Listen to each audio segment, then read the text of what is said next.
One of the hardest things to do, Angela, one of the hardest things to do, Miss Cynthia, is to get people to break a habit that they've become accustomed to. Good morning. Good morning to each and every one of you. We are diving into a teaching series, part 2, and it's all about unlearning. Coach Deborah, it's all about unlearning. This is not something I'm exempt from. This is something I struggle with as well. All of us do. We all have things that we've become accustomed to, and we need to shake it. We need to break it. We need to remove it. We need to stop it. But in order for us to do that, we have to come clean with ourselves. And so this morning, I'm happy to be able to say, hey, yesterday it was question assumptions. Today, it's about embracing change. Let me say it again.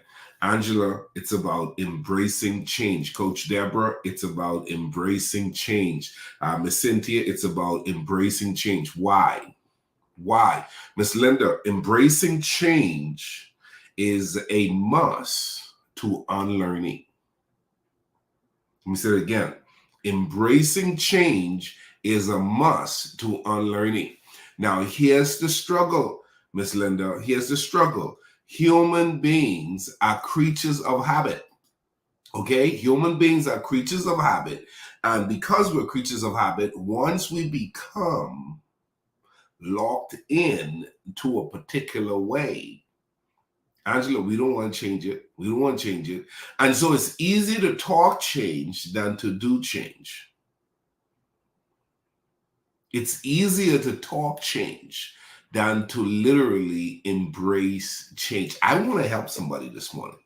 I want to help somebody. I want to help somebody realize nothing is going to change unless you change. Let me say it again. In order for your life to be what it needs to be, you have to identify what is it that I'm accustomed to doing that's not working for me. What is it that I've been accustomed to doing that's not working for me? I was talking to a potential coaching client on yesterday, and he kept going back to the fact that that's not him. And, I always do it this way. I always do it this way. I always do it this way. I always do it this way. That's not me. And that's not me. And that's not me. And so Miss Stephanie, what I asked was, the question I asked was, here's the question. How's that working for you? How is that working for you? That's the question I asked. Because the reality of it is, you are locked in to what you are doing, and you are clear about what you're doing. Well, Miller, that's just the way I do it. Well, the question is, how is that working for you? How's that working for you? So Miss Jocelyn, when you hear people say things like, well, that's not me, that's not me, that's not me, or this is how I do it. This is how I do it. This is the only way I do it. Listen, everybody knows this is how I do it. Everybody knows this is how I do it. That's not me. This is how I do it. Hey, at this stage in my life, you know what I mean? You can't expect anything different from me. And what we then lean towards, Mother Katie, here's what we lean towards. Here's what they say. Here's what they say. They say you can't teach an old dog new tricks. That's what they say. How many of you can attest? You've heard that before. Write it down. Come on, put it in the comment section. If you've heard that before, you can't teach an old dog new tricks. Well, here's what I said years ago. And this is what I had to get as a revelation because, friends and I, we would call, hey, what's up, dog? What's up, dog? What's up, G? What's up, right? Well, here's the deal. Here's what I had to stick with. Here's what I had to stick with. I'm not a dog. Hello. You heard me. I'm not a dog. Guess what? According to Genesis 1, 26, 27, 28, I was made in God's image and his likeness. And I was made to have dominion over dogs. Dominion, come on. I was made to have dominion over that which others have allowed to control them. Write this down. I can change if I really wanted to change. I can change if I really wanted to change. So it's now going towards, how bad do you want it? How bad do you want it? How bad do you want? Okay? How bad do you want what you say you need? Somebody said, boy, I need a breakthrough. But you won't change.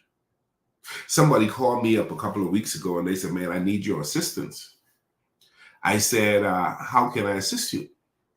And so Miss Cynthia, like this, the person said, I need your assistant, coach. I was wondering if you can extend me a favorable financial reach by working, by giving me, lending me whatever, this money.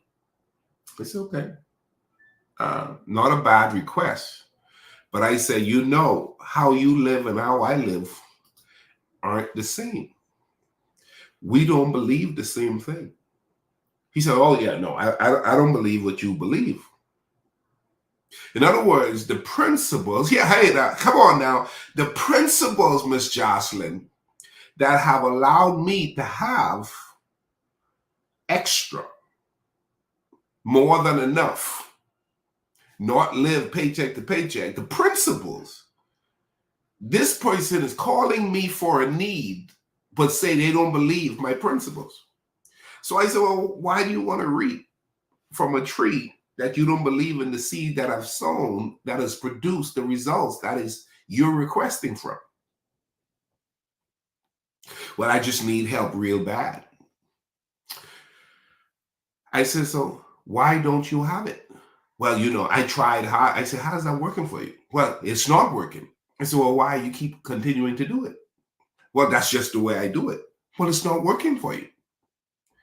I'm suggesting here are 3 things you should do. Oh, I don't believe those. I'm different. But it's not working for you. It's working for me. It's working for me. And you're calling me wanting to get access of what's working for me.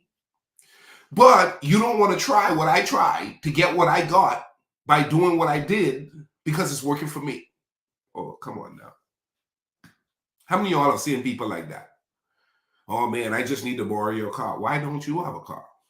Well, they repoed my car. Why did they repo your car? Well, I didn't pay the car note. Why didn't you pay the car note? Well, I was partying on the weekend. Why were you partying? Well, I party on every weekend. Well, that's when your car is going to keep getting repo because your misplaced priority in regards to your money is costing you. Well, you don't understand. Well, I understand. I have a car and you don't. I understand that life's working out for me and it's not working out for you according to what you just said.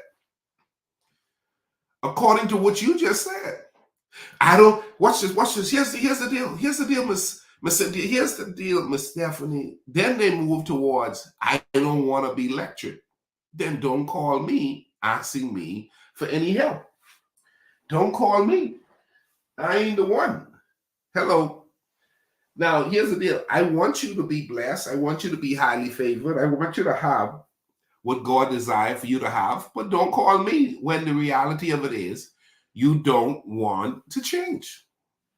Okay? So there are a lot of people who don't want to change. They don't want to change. And let me tell you something. To live life effectively is going to require you to change. It's going to require me to change. None of us are exempt from having to change. There are some things we got to change. How do I know what to change, coach? How do I know what to change? Here's the answer. Y'all ready for this? On this beautiful Tuesday morning. Are y'all ready for this? How do I know what to change?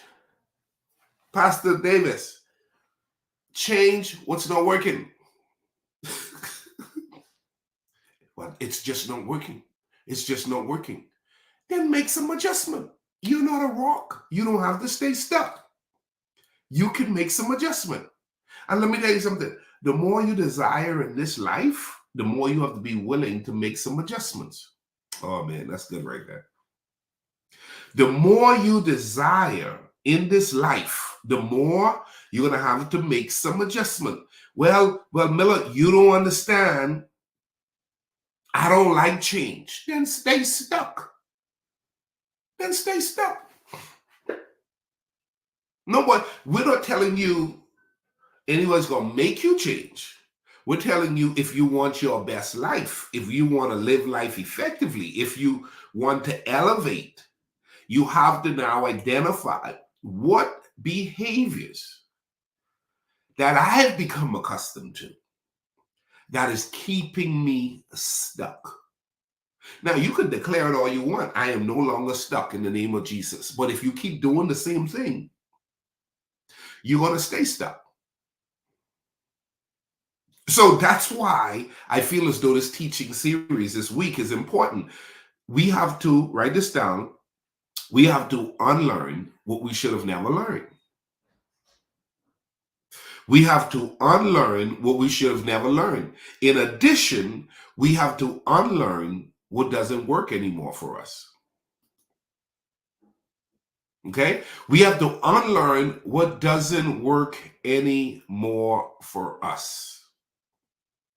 Or once you start, listen, I believe in assessment. Now, you said, Miller, I'm not telling you I have this thing figured out. I'm telling you that I'm having to fight through it just like anybody else. So the reality of it is my sinus is messing me up this month. So the reality of it is I need to work through what I'm not accustomed to, okay? I need to work through what I'm not accustomed to. And what is it that I'm not accustomed to?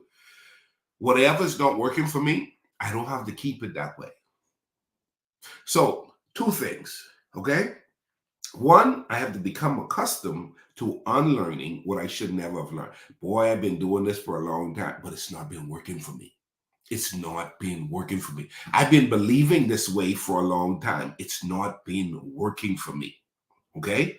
It's not been working for me. So what I have to do is I have to unlearn what I should have never learned. That's number one. And number two is I have to unlearn what doesn't work anymore. What doesn't work anymore. So Pastor Shaniqua, what happens is there are some things we do that once worked. That once worked. That doesn't work anymore. That doesn't work anymore. And somebody said, well, that's how I did it years ago and it worked. That was years ago. That was years ago. So get to the point where you start to realize I am going to become accustomed to unlearning what I should have never learned. I'm going to start paying attention. What should I stop doing? What should I stop doing? What's no longer relevant? What's no longer, come on, beneficial?